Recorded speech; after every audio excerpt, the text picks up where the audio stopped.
So here at the Orleans to see underwater. It's weird having a theater inside a casino, but we'll see how everything goes. I'm actually kind of looking forward to this movie. I've heard some good things, so let's hope that everything's okay, and I'll do a little thing afterwards. All right, see you soon. Okay, so normally I don't do this, but I'm leaving the theater now, so I want to kind of show, like, this is really weird to me to have a theater where, oh, I guess I go through this way, where you exit out into like a casino. I guess it's weird for me. There's like a kids' time place over there. There's a giant fucking arcade over here as well. I'm just gonna walk over. I'm not gonna really like go in there, but like it's not as big as I thought it would be, but it's still pretty good for like a theater-sized arcade. When you think about it, you can win Pac-Man, you can play Pac-Man.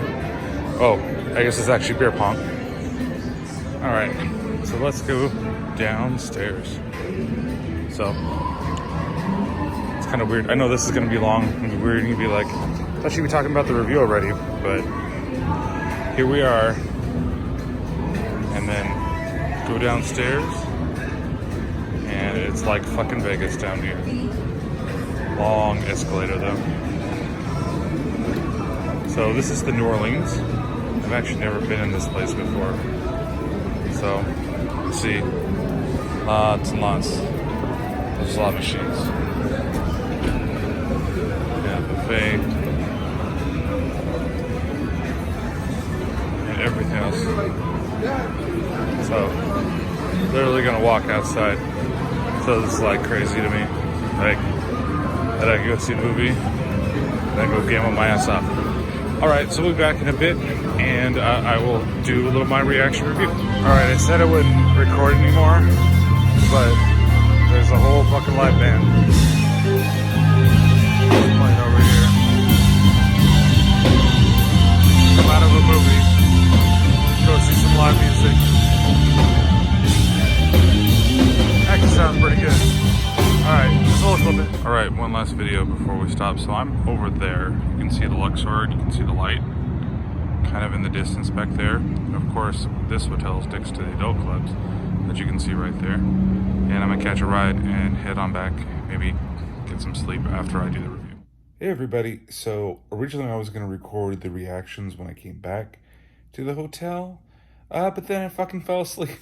So this is happening the day after Underwater. I'm coming to you from the lovely Excalibur Hotel and Casino in Las Vegas before I head home for the day. And I'm going to be kind of glad to get out of here, to be honest, but that's this or that. So, Underwater. First off, I want to say I really enjoyed the film. Like, I think I'm going to go over the bad stuff first for me. I want to leave this as spoiler-free as possible. I mean, there's a couple of things, maybe I might do minor spoilers, because I know when I talk, sometimes I don't just, give the right thing, or not give the right thing, but I don't necessarily know that I'm spoiling, because I'm just so intense in talking about stuff. So I'll say minor spoilers, even though I'll try not to spoil anything, but it's going to come down to how I talk about some things. So the negatives that I have, one of the ones is, I didn't want it to be like this, but it's kind of Kristen Stewart. She's got some really good parts in this. I like what she says, like her final lines of the film, and the way she says them. It's great. I love that, and I love the way that's shot. But again, I don't know why it just seems like she acts like she doesn't give a shit, or that she's so just like even when things are, but when there are some scenes when like things have gone crazy and you really feel it and she does a really great job, and then there's other times where it's just like it's not there, so it's inconsistent. It's either good and you really enjoy the character of Nora, or it's bad and you're just like, why is she in this movie? Two, T.J. Miller. I love the dude, but he was like, seems like he was force fed and like onto us in this movie. Like, we need comedic relief for something. And he also was kind of like not really caring about doing the role. Um, it just felt like there was like even one time where it felt like there was a joke that was being said, and he got interrupted by Kristen Stewart's character Noah, and then he finished it like he wasn't supposed to. He was like ad libbing the joke, and uh, she didn't want him. She wanted to do her line, and so they kept it in there. It's just really weird and awkward. But there were times where he was also like the thing was kind of funny. But it just sucks because like he's the only character that you knew was going to die. Like, or at least at some point in the movie, like because of the trailers where he says, "It's pulling me underwater." Like that was like, oh, ooh, there's the line. Um some of the dialogue is a little cheesy as well. And the ending. The ending I'm not gonna talk about, but like it's it had some really interesting stuff as it led up to the ending in the third act, but I didn't like the way it actually ended. Like the outcome of everything was really okay. So those are just my minor gripes. And the thing is that none of this ruins the movie. The ending doesn't really ruin it. And like I said, there is a really good like shot at the end that I was like, okay, that makes up for the little bit of bullshit that's happening before this. Um, but it's the way that uh, it's a type of narrator that I don't like. So that's all I'm gonna say. But in general, I think the creature design is really cool. I really like the way they looked, and you get a big surprise towards the end of the movie that I even was like, "What the fuck?"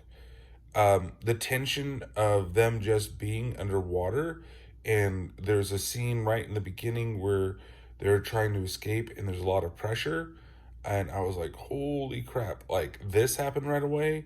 Yet a stereotype of horror happens right there at that point, and I was actually starting to like the character, and I just got introduced to the character. Um, and he was actually probably the most real out of all of the characters, and it sucks that he was the first one to die. uh, and I really enjoyed just like how it kind of really dove into it right away. Like it wasn't something that it took some time. Like you see it in the trailer, so I'm not spoiling this. But she's like brushing her teeth and she's looking around, and then she walks out, and then water starts spilling like on her hand, and then there's a giant explosion. That's like right in the beginning. Like that's almost how it starts. You get a little bit of time, and then you see like a spider, and she's like, "What are you doing down here?" And then boom. So I really enjoyed that. That I thought that was just a way to kick it, go off running, introduce your character, main character just a little bit, and then boom, you've got action and you've got tension because they need to escape this rig that's 7 miles underneath the water, and they're going to basically die if they can't get out of there. So and then it you know it's kind of a horror film, like a not a horror film, but a creature film, because in the trailers they kind of show a quick glimpse of it. You're just like, huh? I wish there was a little more mystery to it, but I think there's enough to where it's like, huh? Like, how did this all happen? Like, it would be one thing for it to be just kind of like random that this has happened, but the credit scroll, like it's doing like the Godzilla, the one from 2014, where it's like classified like there's all these stories and like the big giant company, it's covering up the fact that there might be some abnormal sea life down there, and so you're not really like you're kind of expecting it. There are some really good like little jump scares. One got me really good. I was very surprised, and there's one that was kind of it was okay. Um, and the thing was, is I was expecting it, and so it still got me, and I really actually kind of enjoyed that. Um, you have the other characters, the captain. I did like his character, but I feel like there could have been more. I think they were alluding to something, but they never said it, and that was kind of odd to me. So I was hoping that they would kind of more say things about that, and maybe that's in a different type of cut of the movie.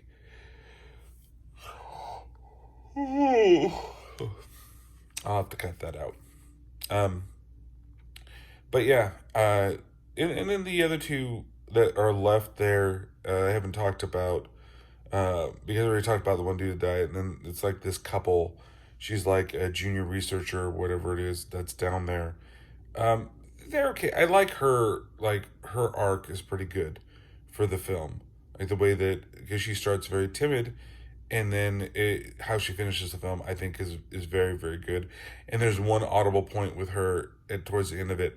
I laughed out loud, and I was the only person that did. It was terrible. It was hilarious. I don't know why it was so funny, but it was. It was so funny. I know Pat, if he's seen this movie, he would know what part I was laughing at. So overall, I'm gonna give this 4 out of 5 cracked helmets um, that causes explosions. And that's crazy too. Those little things, the pressure like moments with the suits are pretty crazy. It means that the suits are like a lot crazier. I like that design too. Like it gave me a feeling of Final Fantasy VI with the Magitek armor, like when they're walking in the snow, like that's, or it gave me like Warhammer 40K Space Marines, like they're going. I don't know why, I just really like that suit design. I thought that was really cool, and especially the way that they worked. That's like little diving suits. So I think, and a lot of people are going to compare it to Alien or Aliens, in the way and the type of environment that it works, and I get it. I had a little bit of feeling of that too, but it's not really. I'd give it more. You got a little bit of the Abyss in there. You got a little bit of Aliens, but I think it's still original enough that it's very enjoyable. So if you haven't checked it out, make sure you go check it out. And then don't forget, hopefully when I'm releasing this, that the episode for Big Trouble in Little China is out with Paranormal Pat. So don't forget to go check that out. And then the next episode is going to be The Thing. And I think it's going to be a fun episode because somebody new is going to be on there. And she's never seen The Thing before. And so that's going to be an interesting topic, since I've seen it plenty of times, and probably a lot of you have also seen it plenty of times. And to get somebody's reaction who's never seen it before should be very fun. So we'll see you next time with another video review at some point. And don't forget to go check out the podcast. Later.